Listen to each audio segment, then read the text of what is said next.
Programming language. आज की video में हम लोग डिस्कस करेंगे जब हम कोई सोर्स कोड बनाते हैं, चाहे वो सी प्रोग्रामिंग लैंग्वेज में हो या किसी अदर प्रोग्रामिंग लैंग्वेज में, तो किस तरीके से वो वर्क करता है। मीन्स सोर्स कोड को बनाने से लेके कैसे वो कंपाइल होता है, कैसे एग्जीक्यूट होता है, तो उसके इंटरनल जो प्रोसेस है, मीन्स कि उसके पीछे का जो प्रोसेस है, उसके बारे में डिस्कस करेंगे। इसके बाद हम लोग आज डिस्कस करेंगे कैरेक्टर सेट्स के बारे में। कैरेक्टर सेट्स क्या होते हैं, कितने तरीके के होते हैं और कैसे ये यूज होते हैं विद इन द प्रोग्रामिंग। तो चलिए आज का वीडियो स्टार्ट करते हैं। वीडियो स्टार्ट करने से पहले मेरी आप लोगों से रिक्वेस्ट है, अगर अभी तक आप लोगों ने चैनल को सब्सक्राइब नहीं किया है तो प्लीज कर लीजिए। नोटिफिकेशन बेल को भी प्रेस करिएगा जिससे लेटेस्ट नोटिफिकेशन आप लोग को मिलते रहें।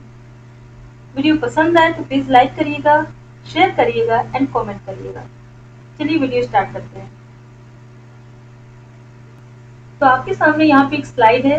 इस स्लाइड में आपको एक डायग्राम नजर आ रहा है। इस डायग्राम में हमने होल प्रोसेस को रिप्रेजेंट किया है। यहाँ पे आप देख सकते हैं, सबसे पहले हमने एक सोर्स कोड फाइल बनाई हुई है। ये आपकी सोर्स फाइल है।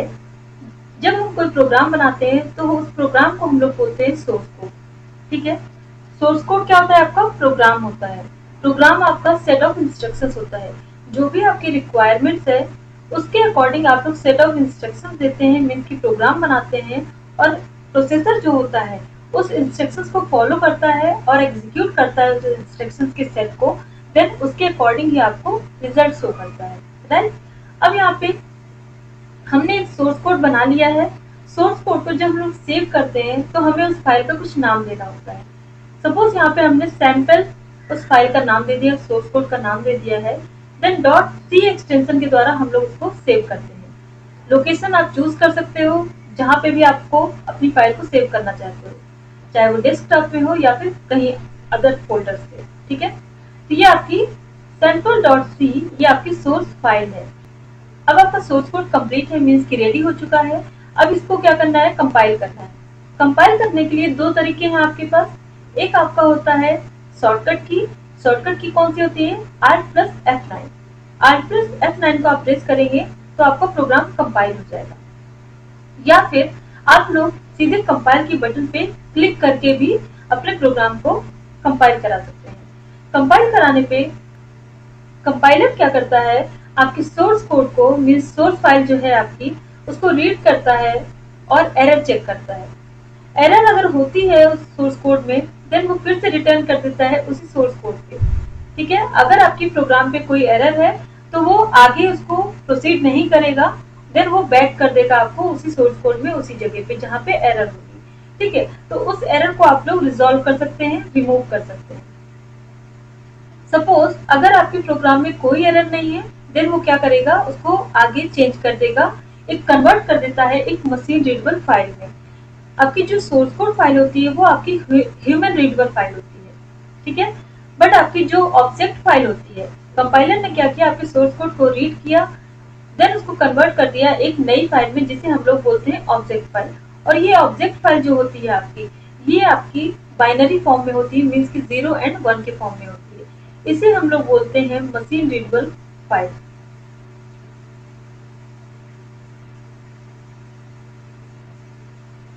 ये आपकी क्या है? मशीन रीडेबल फाइल होती है।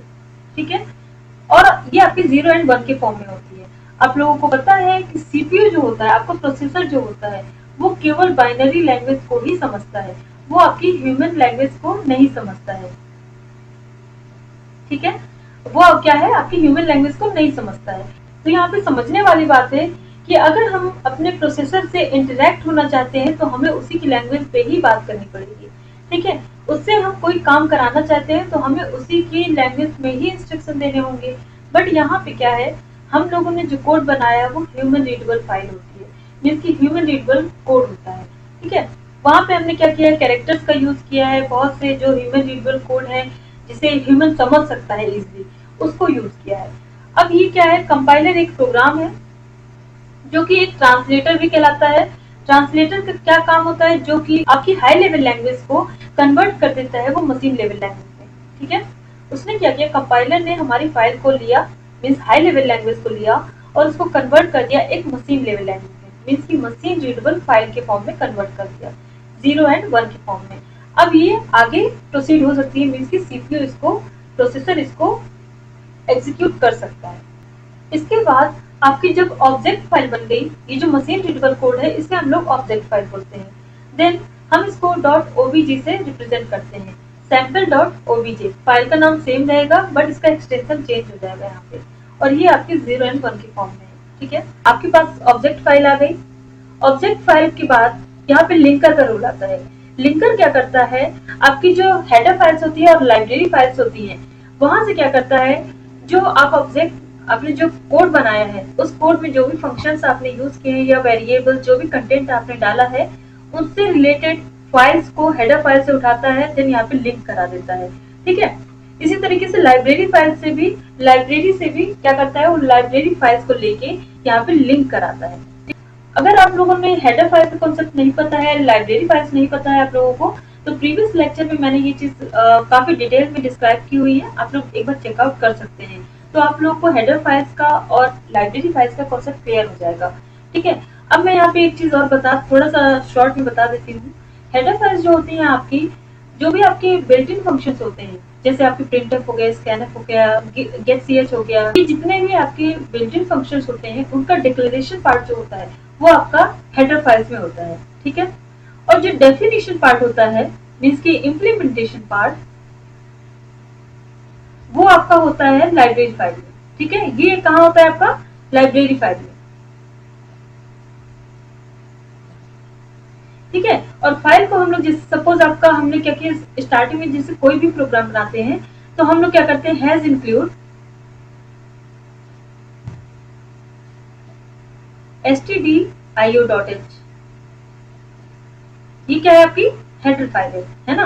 हेडर फाइल में क्या होता है, प्रिंटफ स्कैनफ से रिलेटेड आपकी stdio.h हेडर फाइल में डिटेल्स होती है। ठीक है, उसके बारे में इंफॉर्मेशन होती है, मीन्स की जो डिक्लेरेशन पार्ट होता है प्रिंटफ और स्कैनफ का, वो आपका होता है हेडर फाइल में। ठीक है, मीन्स की stdio.h, इसे हम लोग बोलते हैं standard input output header file. ठीक है, अब ये जो फाइल होती है इसमें क्या है, आपका ओनली डिक्लेरेशन पार्ट है, राइट। अब लाइब्रेरी फाइल में सेम नाम से, मीन्स stdio.lib, इसे हम लोग बोलते हैं लाइब्रेरी फाइल। जो उसका फंक्शन का डेफिनेशन पार्ट होता है, मीन्स की जो आपका ब्लॉक के अंदर आप देते हो फंक्शनैलिटी, ठीक है, वो क्या है, आपका डेफिनेशन पार्ट होता है। ठीक है, इम्प्लीमेंटेशन पार्ट होता है। तो हम लोग क्या करते हैं, प्रिंटफ और जो स्कैनफ है, हम लोग उस फंक्शन को कॉल करा रहे हैं अपने प्रोग्राम में, सिर्फ हम उसको डायरेक्टली एक्सेस कर रहे हैं। हम अपने प्रोग्राम में कहीं भी प्रिंटफ फंक्शन को या स्कैनर फंक्शन को कहीं भी डिक्लेयर नहीं करते हैं, कहीं भी हम लोग उसको डिफाइन नहीं करते हैं। ठीक है, बट कैसे हम उसको एक्सेस कर पा रहे हैं, इसका रीजन है कि कहीं ना कहीं उसको हम लोगों ने उसको तो कहीं ना कहीं उसको पहले से डिक्लेयर किया होगा, कहीं ना कहीं उसे डिफाइन किया होगा। तो जो उसको डिक्लेरेशन पार्ट होता है वो आपका हेडर फाइल्स में होता है, और जो डेफिनेशन पार्ट होता है, ठीक है, वो कहाँ होता है, आपका लाइब्रेरी फाइल्स में। तो लिंकर आपका यही काम करता है। तो वो क्या करता है, हम लोग को प्रिंटफ यूज करना है, स्कैनफ यूज करना है अपने प्रोग्राम पे, तो कंपाइलर चीज को ढूंढेगा, उसकी फंक्शनैलिटी को ढूंढेगा। ठीक है, तो वो क्या करेगा, लिंकर हेडर फाइल से उसके डिक्लेरेशन पार्ट की फाइल को लेके वहां पे लिंक कराता है, और लाइब्रेरी फाइल से उसके इम्प्लीमेंटेशन पार्ट को, जिसकी इम्प्लीमेंटेशन पार्ट जहाँ पे है जिस फाइल में, उस फाइल को वहां पे लिंक करा देता है। ठीक है, देन आपका जो ऑब्जेक्ट फाइल है कन्वर्ट हो जाती है आपकी एग्जीक्यूटेबल फाइल में। ठीक है, यहाँ पे आप देख सकते हैं sample.exe, sample.exe क्या है, आपकी एग्जीक्यूटेबल फाइल, और इसी को हम लोग बोलते हैं सॉफ्टवेयर फाइल।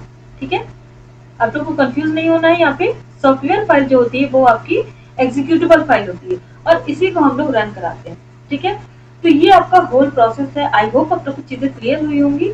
ठीक है, तो इंटरनली जो प्रोसेस होता है एक सोर्स कोड को लिखने से लेके उसको कंपाइल कराने का, उसको एग्जीक्यूट कराने का, देन हम लोग रन कराते हैं। ठीक है, और हम लोग को हमारे नीड के अकॉर्डिंग, जो भी हमारी रिक्वायरमेंट थी उसके अकॉर्डिंग जो प्रोग्राम बनाया था उसका आउटपुट हमें मिल जाता है। ओके, अब हमारा टॉपिक है कैरेक्टर सेट।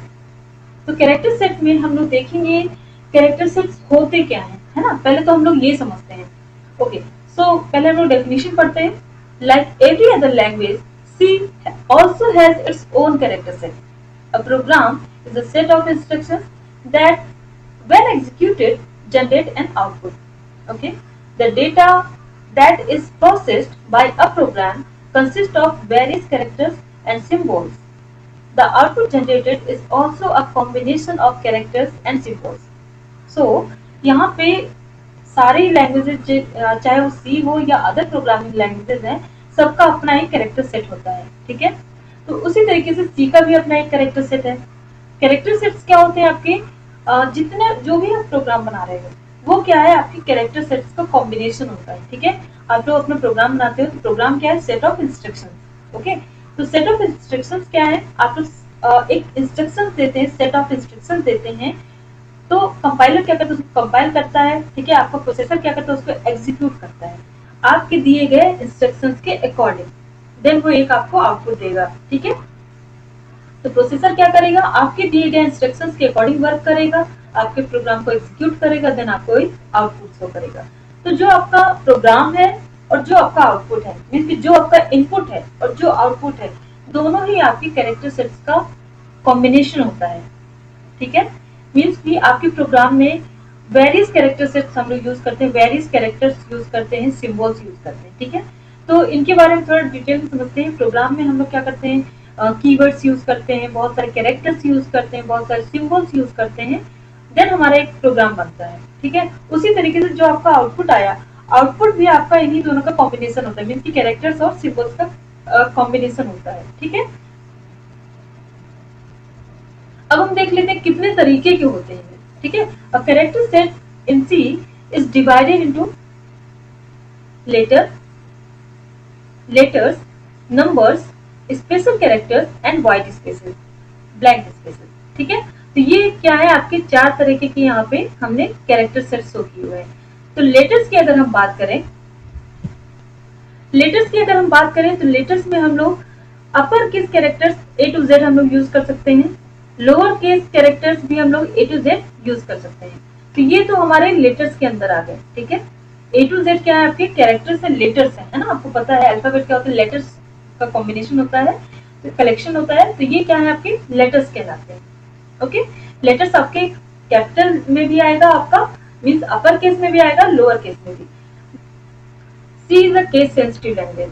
तो केस सेंसिटिव का मीनिंग बहुत लोगों को कंफ्यूजन रहता है, बहुत से बच्चों को ये चीज कंफ्यूज करती है कि केस सेंसिटिव का मीनिंग है कि हम लोग सी में केवल लोअर केस कैरेक्टर्स का ही यूज कर सकते हैं, बट ऐसा बिल्कुल नहीं है।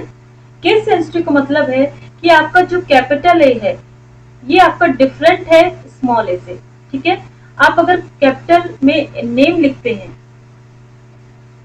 और आप इस तरीके से नेम लिखते हैं या फिर इस तरीके से नेम लिखते हैं, तो पहला आपका है अपर केस में टोटली, सेकंड में आपका एन आपका अपर केस है, बाकी आपका लोअर केस में है, और लास्ट मैंने लिखा है नेम टोटली लोअर केस में। तो ये तीनों एक दूसरे से डिफरेंट है, ठीक है। ये जो फर्स्ट नेम लिखा है ये आपका मेमोरी में एक अलग एड्रेस लेगा, मीन्स अलग इसको लोकेशन मिलेगा, ठीक है। मेमोरी में अलग स्पेस मिलेगा, सेकंड वाले को अलग स्पेस मिलेगा एंड थर्ड वाले को अलग स्पेस मिलेगा। मीन्स की ये जो तीनों नेम लिखे हुए हैं तीनों एक दूसरे से डिफरेंट है। केस सेंसिटिव का ये मीनिंग होता है यहाँ पे, ठीक है। केस सेंसिटिव का ये मतलब बिल्कुल नहीं है कि आप सिर्फ ओनली आप लोग लोअर केस का यूज करेंगे, ऐसा बिल्कुल नहीं है। तो ये कंफ्यूजन मत रखिएगा आप लोग, ठीक है। तो अभी सेकंड में हम लोग आ जाते हैं नंबर्स में। नंबर्स क्या है आपकी, नंबर्स में हम लोग 0 to 9 डिजिट्स का यूज कर सकते हैं, ठीक है। All the digits from 0 to 9, right. तो हम लोग नंबर्स क्या यूज करेंगे, नंबर जो आपका सेकंड कैरेक्टर सेट है वो आपका नंबर्स है, और नंबर में हम लोग 0 to 9 नंबर्स यूज कर सकते हैं, डिजिट्स यूज कर सकते हैं, ठीक है। अब उसके बाद हम लोग आ जाते हैं व्हाइट स्पेसेस में। तो व्हाइट स्पेसेस में यहाँ पे 4 तरीके के हमने व्हाइट स्पेसेस बताए हुए हैं। पहला आपका ब्लैंक स्पेस है, सेकंड आपका न्यू लाइन है, देन कैरियर्स रिटर्न है, उसके बाद हॉरिजॉन्टल टैब, ठीक है। तो ये आपके व्हाइट स्पेसेस कहलाते हैं और इनका भी अपना प्रोग्रामिंग में अलग अलग रोल है, अलग अलग यूज है, ठीक है। सबका एक प्रॉपर यूज होता है, एक प्रॉपर मीनिंग होता है। जब हम लोग आगे कोडिंग करेंगे धीरे धीरे इनका यूज हमें समझ में आएगा, ठीक है। तो आप लोग को बिल्कुल परेशान नहीं होना यहाँ पे। आगे जब हम लोग धीरे अभी हम लोग कॉन्सेप्ट समझ रहे हैं, बेसिक सी जो चीजें होती हैं सी के बारे में उनको हम लोग अभी डिस्कस कर रहे हैं। जब हम लोग कोडिंग पार्ट में आ जाएंगे तो ये सारी चीजें क्लियर होती जाएंगी, ठीक है। तो ये आपके ब्लैंक ये आपके व्हाइट स्पेसेस कहलाते हैं। राइट। अब हम लोग आ जाते हैं स्पेशल कैरेक्टर्स में। स्पेशल कैरेक्टर्स में क्या होता है, special characters in C are shown in the given table. अब हम आ जाते हैं स्पेशल कैरेक्टर्स में। तो स्पेशल कैरेक्टर्स के लिए मैंने टेबल शो की हुई है, काफी सारे स्पेशल कैरेक्टर्स होते हैं, सिंबल्स होते हैं। तो वो चीज आगे हम लोग अभी देखेंगे। ओके, तो यहाँ पे जैसा कि आप लोग देख सकते हैं टेबल बनी हुई है। टेबल में बहुत सारे आपको सिंबल्स नजर आ रहे होंगे, कैरेक्टर्स नजर आ रहे होंगे, और इन सभी कैरेक्टर्स का, इन सभी सिंबल्स का हम लोग सी प्रोग्रामिंग पे यूज करते हैं। ठीक है, जैसे आपका कॉमा हो गया, comma, period, semicolon, colon, question mark, apostrophe, double quotation mark, exclamation marks, vertical bar, forward slash, backward slash, tilde, या फिर underscore, dollar sign, percentage sign. ठीक है, opening opening opening curly brace opening curly bracket, closing curly bracket, left bracket, right bracket, opening left parenthesis, closing right parenthesis, ampersand, caret, addition, subtraction, multiplication, division, greater than and closing angle bracket भी इसे बोलते हैं हम लोग, less than और opening angle bracket भी बोलते हैं इसे हम लोग, and hash sign। तो ये कुछ आपके टेबल्स में आप देख सकते हैं, काफी सारे हैं। ये आपके स्पेशल सिंबल्स या फिर आपके स्पेशल कैरेक्टर्स होते हैं। ठीक है, तो ये आपके 3-4 तरीके के आपके कैरेक्टर सेट्स होते हैं। तो इन सबका अपना अपना यूज होता है। आगे जब हम लोग कोडिंग करेंगे तो सारी चीजें आप लोग को क्लियर होती जाएंगी। तो आज की वीडियो में हमने देखा हमारा सोर्स कोड किस तरीके से वर्क करता है। ठीक है, किस तरीके से रन होता है, मीन्स कि कैसे हम लोग सोर्स फाइल को सेव करते हैं, उसके बाद कैसे हम उसे कंपाइल कराते हैं, देन कैसे एग्जीक्यूट कराते हैं, आफ्टर दैट कैसे उसका रिजल्ट हम लोग चेकआउट कर सकते हैं। उसके बाद हम लोगों ने देखा आपकी कैरेक्टर सेट्स। तो there are 4 types of character sets, letters, numbers, white spaces and special symbols और कैरेक्टर्स। तो ये आपके 4 तरीके के कैरेक्टर सेट्स होते हैं। इनके बारे में हम लोग थोड़ा सा डिटेल में समझा है, डिस्कस किया है। अब इनको इम्प्लीमेंट कैसे करते हैं वो हम लोग कोडिंग पार्ट में देखेंगे जब हम लोग कोडिंग स्टार्ट कर देंगे। ठीक है, तो बिल्कुल भी परेशान नहीं होना है, धीरे धीरे सारी चीजें क्लियर हो जाएंगी। बहुत ही बेसिक से लेके चल रहे हैं। अगर आप लोग को वीडियो पसंद आ रहा है तो प्लीज लाइक करिएगा, शेयर करिएगा एंड कॉमेंट करिएगा। और कोई भी क्वेरी है आप लोगों की प्रोग्रामिंग से रिलेटेड या इस सीरीज से रिलेटेड, तो आप लोग मुझे कमेंट में बता सकते हैं। ठीक है, और आज की वीडियो में बस इतना ही। मिलते हैं नेक्स्ट वीडियो में। Thanks for watching, thank you so much.